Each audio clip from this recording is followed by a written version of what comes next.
Hello, hello, and good morning, good afternoon, or good evening, depending on when you're listening to this. Is this the first time you're joining us? Welcome, and thank you so much for joining us on Tech and Tequila. If you've been listening for a while, also thank you. I'm glad to have you back. Welcome, and bienvenidos. Thank you for joining us on the podcast, Tech and Tequila. If you don't know who I am, I'm Kat Lopez Shelby, and I'm the founder and CEO of Shelby Technology Solutions. But more importantly, you're here for Tech and Tequila, where we learn a lot about tech, and we may have some nice tequila drinks while we're at it. If you're new here, Tech and Tequila is all about everything technology based for your business. So what that means is we have suppliers on here to talk about how they can help you grow your business. We, have mindset coaches on here talking about how to help you grow your business. We're all about business and basically introducing you to different suppliers and different ways that help you within your business. Today is going to be a little different than some of the podcasts that we have had recently. I've had some amazing suppliers on. We have covered all the things about hosted voice, cloud phone systems, or unified communications as a service. But today we're going to talk a little bit more about an experience one of my clients had, things that you can do if you have something like this happen to you, or things that I recommend that you do, and just some things to think about. Uh, so basically, I have a customer that I have been working with for, oh my goodness, now that I look back, probably 5 or 6 years, and I actually help them with their connectivity or their internet and with their phones. That's really what where I have kind of been in their wheelhouse. And I actually went to a training about a week ago, maybe a little over a week ago, and it was a 2-day training on cybersecurity and cloud. And day 2 of my training, I get a frantic call from them as I'm getting ready at 7:30 in the morning. And the call that I get is basically, "Hey, I know this is not normally what you help us with, but we are stuck in the water." And I say, "Okay, what's going on?" And to give you an idea, so, my customer has I would say about a medium size mobility usage. And when I say that, they have, trackers in their vehicles, they do electronic logging, plus they have lots of people have cell phones. And to kind of get to the short of the story, my client had already been on the phone for about 2 hours with this particular supplier, um, that provides their mobility services to them, and was not getting any resolution. And so the fact that this is 7:30 in the morning and they've been on the phone for approximately 2 hours, I knew something was very wrong. So I start talking to them and I say, "Okay, so let me understand what's going on. What do you need to do?" And so because of what this client does, they needed to go through, and one of the questions that the very first thing that they asked me is, "How long do you think this is going to take to fix?" And I said, "I feel like it's going to take a couple of hours." I said, "I would hope that it doesn't, but if you need to reschedule anything," I was like, "I would set it for after 1 o'clock this afternoon. That gives you plenty of time to get stuff fixed." Keeping in mind, they have trackers in their vehicles, they have electronic log requirements, they work with several larger companies. And so the reason that that comes into play is that there is actual applications that are on tablets that their employees in the field have to have in order to go on site with some of these other companies. So we talk for a minute. She's like, "All right, whatever it costs, whatever your fee for helping us get this situated," she's like, "we're going to take care of it. I just need to get on the phone and reschedule everything." So I'm like, "All right, let's make this happen." So basically, to make I say a long story short, or to make it, they had no service. And so we needed to figure out, why do they have no service? Is this like an issue with service in the area where it's just out? Or is this an issue with something else? And So, work with them, I get on the phone, I call this particular supplier, and here's one of the things that I always point out to my clients is whenever you start a phone call for customer support or you send an email or you use their ticketing system, it in theory it's going to log you calling. It's going to log that ticketing system, but make sure that you write this down. Like I started the phone call at 8 a.m. and anyone that you talk to, write down their name and their employee ID. And there's a reason behind this. By the time I get to the end of the story, you'll be like, oh, I get it. But, ideally, you're on the phone for a little while, you get stuff fixed, it's all good. But if it takes longer, then now you have your documentation, you have your information saying, here's what's going on. And so I get on the phone, I talk to person A, we figure out what's happened. I call the customer while still on the phone with the supplier. And basically, it's a missing payment. The customer's like, that's impossible. We have it set up on auto pay and proceeds to look at their account. Everything's on there. My client banks with a particular bank. They have an actual banker that they talk to, a person at one of their local banks. Um, they basically tell them if Cat calls and needs anything, make sure that you take care of it. We got to get this fixed. So I'm on the phone. We issue a trouble ticket because after all of this like shortened discussion, um, they're showing everything's been paid. Obviously, the supplier doesn't have it. They're issuing a trouble ticket saying like misapplied or missing payment.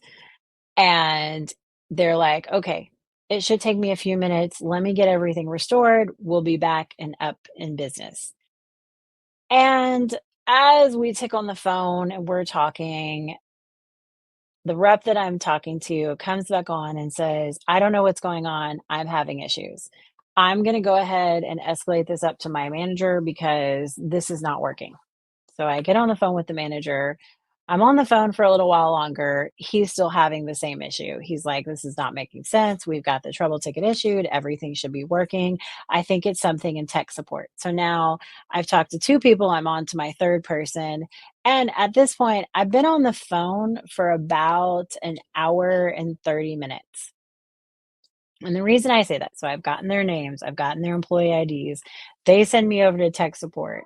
I spend about 15, 20 minutes on the phone with tech support to say, nope, this is not an issue with this. It's not a tech support thing. This is, something else. He's like, it's something in the system. Something's just not, you're going to have to go back and talk to them. Now, at this point, I'm gonna give the supplier, this tech support person, the benefit of the doubt because I know I was physically located in the same spot the whole time.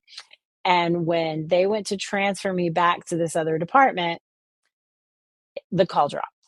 So now I have spoken to three separate people and I get back on the phone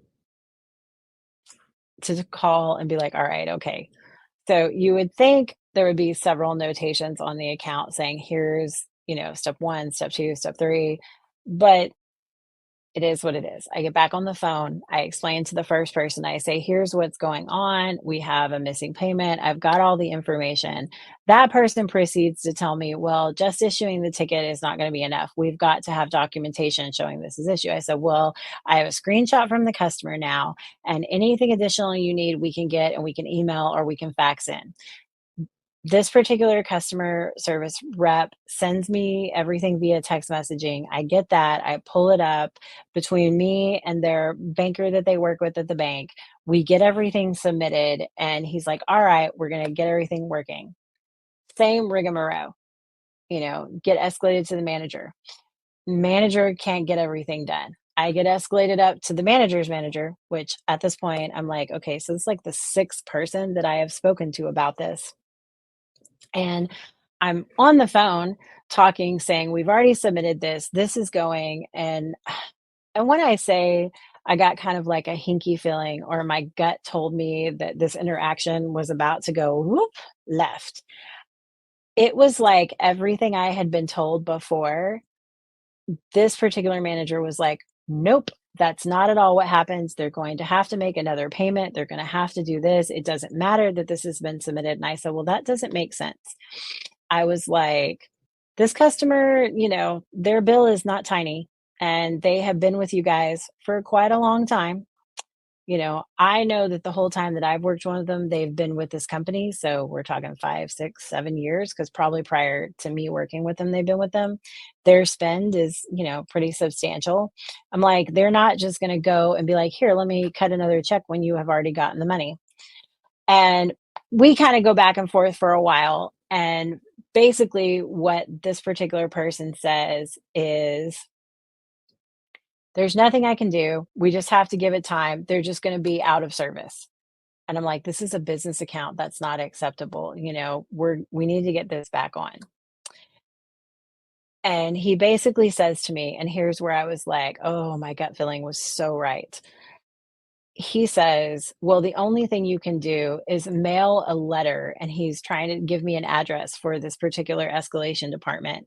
And I'm like, I said, don't you mean that you need to give me an email address? And he's like, no, there's no email address. The only way you can do it is snail mail or putting it in the mail, which I know was untrue. And so I proceed to go, oh, you mean this email address? And here's where it like goes from bad hinky gut feeling to like, oh, this is just not good. And I ask him, I say, okay, there's two things I need to ask you. One, what is the ticket number? Does it still exist? And he's not saying anything. He's not giving me feedback. He's not doing anything. And he says, well, per the policies and procedures. And I'm like, no, no, no. I'm asking you, is the ticket on there and what is the number? So, yes, the answer is simple. It's a yes or no answer. And the number or, ID for this should be simple. So I can reference it. And he's not giving me anything. And basically, after I gave him the email address saying, this is the email address that you're telling me that doesn't exist, I was like, "Oh, this is not good." And so I'm talking to him and I say, "All right, well, give me your name and your employee ID." And he says to me, he goes, "Well, all I can give you is my first name, and we don't give out my employee IDs anymore. As of 3 weeks ago, there's been a change." Mind you, everyone that I spoke to prior to this person gave me their name and employee ID. And I was like, "Oh, this is just a hot mess." And finally, I'm like, "You know what?" I said, "You have been extremely unhelpful. I hope that all the notations on here, I'm pretty well done." And I get off the phone. Now, for those who don't know, I have been in the tech space. I have been working as a technology consultant and have my own company for, give or take 4 or 5 years. And before that, I was in the tech space. So I know some people. So the first thing I do as soon as I get off the phone is I'm like pulling out my phone and I'm calling somebody that I know to talk to them. And I'm like, hey, I did my due diligence. I tried to work through this manner. I realized that this was not a in the channel opportunity, but I need some help and I need some help right now. Can you help me? Me and the other person that I call with the supplier start working through. We find the account number. Tells me that the last person I talked to apparently closed out the ticket saying there was no documentation. I said, "Hey, we submitted the documentation. Do I need to submit it to you?" The particular person I'm talking to is like, "No, here's what we're going to do. We're going to get on the phone." So now we schedule a Zoom meeting with myself, this other person, and another manager that is in the department right there to figure out what is going on and get this fixed. So within 30 minutes of me calling the person that I know, getting the manager on the phone, we have resubmitted everything. They have all the paperwork and they have restored all their services. Now, the whole thing took about 5 hours of my time. And the reason I say that is because I want to go back to like, I was taking care of this for my client. But if you don't have like a trusted technology advisor or you don't have someone that is advocating for you, this is taking up your time, or this is taking your IT manager's time, or this is taking your accounts receivable, account payable time. This is taking somebody's time that is working for you. And so you know, obviously the situation I would never refer to as luckily, but they were able to reschedule all their stuff to the afternoon because I was taking care of this for them. I was advocating for them. I was on the phone. I was dealing with these people. And honestly, it was a very frustrating. And I think one of, in my list of less than stellar customer service experience, it has to be one of the worst that I've had as of recently. Now, I'm happy that everything was able to get fixed. We were able to get it fixed in time so that my clients could get back in the field, get everything rescheduled, apologize, and take care of. So here's the thing. I was on the phone advocating for the client while the client was on the phone, the particular person that I interact with, rescheduling and working. So obviously they have dispatch, they're trying to get everything redone. And we've seen this. I mean, it wasn't so long ago that a particular supplier went down for like an entire day and had no service. So, you know, it's not the end all be all. We can reschedule, we can move. The big thing with this is that because I was on the phone advocating for the client was able to call their customers, get rescheduled, make sure everybody knew what was going on, filled any questions, any complaints going on. And the other thing is, because they're working with me, I was able in the afternoon to get on and be able to fix it through a different channel. Because otherwise, you're just talking to the supplier's customer service, which, you know, being fully honest, this is one of the less than stellar customer service experiences that I've had as of recent. And I always want everyone to have a great customer service experience. And don't get me wrong, I know I always say it. Sometimes your tech is teching and it requires you to get on the phone with customer service, get on the phone with tech support, issue a ticket, get stuff fixed. But the thing is that number one, how quickly is that gonna get fixed? Number 2, who is advocating for you? Who is your point of contact? What are you doing? And number 3 is how much time is it taking out of your daily tasks? Like, basically, if you're saying, "This is what my job is, and I need to get this done, but I'm having to do this," what amount of time is that taking? I say all this, and I think I've said this like 2 or 3 times. Number 1, if you experience something like this, you're having trouble with any of your services, whether it be your internet or it is your hosted cloud phone or it is, cybersecurity, your MSP, whatever the service particularly is, your mobility, you wanna get on the phone, you wanna know who you're talking to, what department they're in, you want their name, their employee ID if possible, and you wanna know what time you started. And the reason I say this is if you have to escalate up, you can say, "Hey, I have talked to this person, this person, this person, and this person, and we're not getting anywhere, and I just need this fixed." So, now, after this whole thing, I told you this was a mobility client, that I don't actually work with them on their mobility. For several years, I have been talking to this client about, hey, I really think you need to look at a mobility aggregator. Your account is large enough that, you could benefit. There's going to be some cost savings. There's going to be some affected, like, I kit the product for them. So I guess in a way, I do help them with their mobility, but not like full out. I don't order and place their things. They go directly through the particular supplier that they use, but a lot of mobility aggregators will kit out the devices. And what I mean by that is if you say, all right, I want this tablet, it needs to have this case, I need these apps on it, and this mobile device management. Generally speaking, when you work with a mobility aggregator, you can put all that in, and as soon as you get it, it's going to have everything on it that you need, and they're already going to have tested to make sure that it's going to work. So you're not going to get a device that like is dead or not working or, something of that nature. And so I'm really pro them. I like them for a lot of reasons. I like them for their customer service. I don't feel like we would have had the same experience. I also like them for the cost savings that they give to my clients. And, if you haven't ever heard of or worked with a mobility aggregator, just to give you an idea, you've got Data Prize, you have Go Exceed, you have Epic IO, you've got Granite, just to name a few. They're all options. So it's something to look for in your business. I know this episode was a little different than what we normally have, a little storytelling, a little talk about a customer. Also, some additional options for you, especially, like I said, if you have 50 or more devices and mobility, and that can be any device, that can be, tablets, trackers, the whole kit and caboodle. There's so many things to look at. Just some great ideas. Thank you. Thank you so much for tuning in to today's episode of Tech and Tequila. I hope you enjoyed our conversation today.